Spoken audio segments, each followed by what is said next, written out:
तुम उसी तरह तोते के रूप में भटको। नहीं नहीं, मुझे आजाद करो वरना मैं तुम्हें छोड़ूंगा नहीं। अब तुम मेरा कुछ भी नहीं बिगाड़ सकते। अब तुम जाओ यहां से और अब से ऐसे ही घूमो।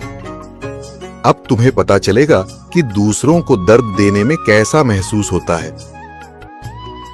इसके बाद वह राक्षस वहां से उड़ जाता है। मरचू और उसकी पत्नी सीता दोनों खुश हो जाते हैं।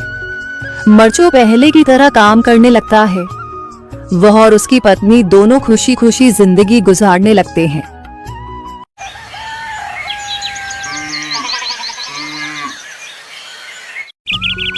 मरचू जंगल से लकड़ियां काटकर बाजार में बेचने गया, लेकिन उसे लकड़ियों के अच्छे दाम नहीं मिले।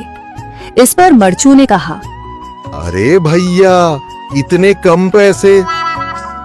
इन पैसों में तो 2 वक्त का खाना भी नहीं मिलेगा।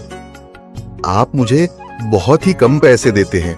मैं इतनी मेहनत से लकड़ियां काट कर आता हूँ, लेकिन उनके पैसे मुझे बहुत कम मिलते हैं।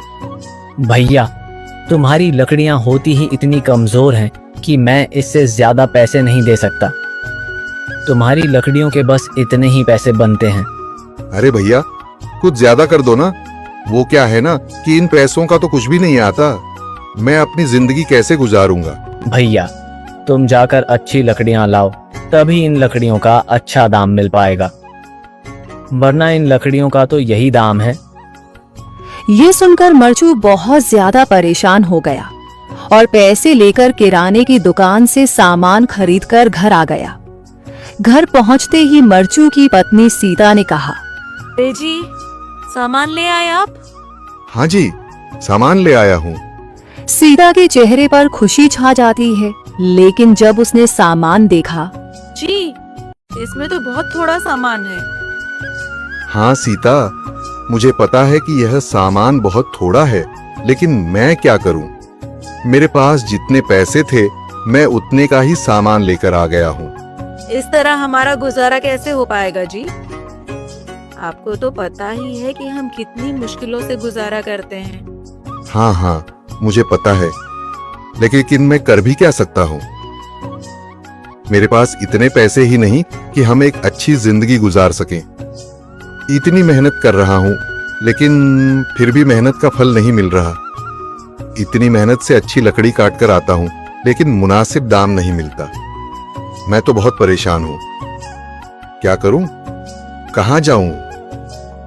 अरे जी, आप परेशान न हो, आप कोई और काम देख लें। मैंने कई बार काम तलाशने की कोशिश की, पर किसी ने भी मुझे काम नहीं दिया। ये सुनकर सीता भी काफी ज्यादा परेशान हो गई। मरचू से सीता की परेशानी नहीं देखी गई।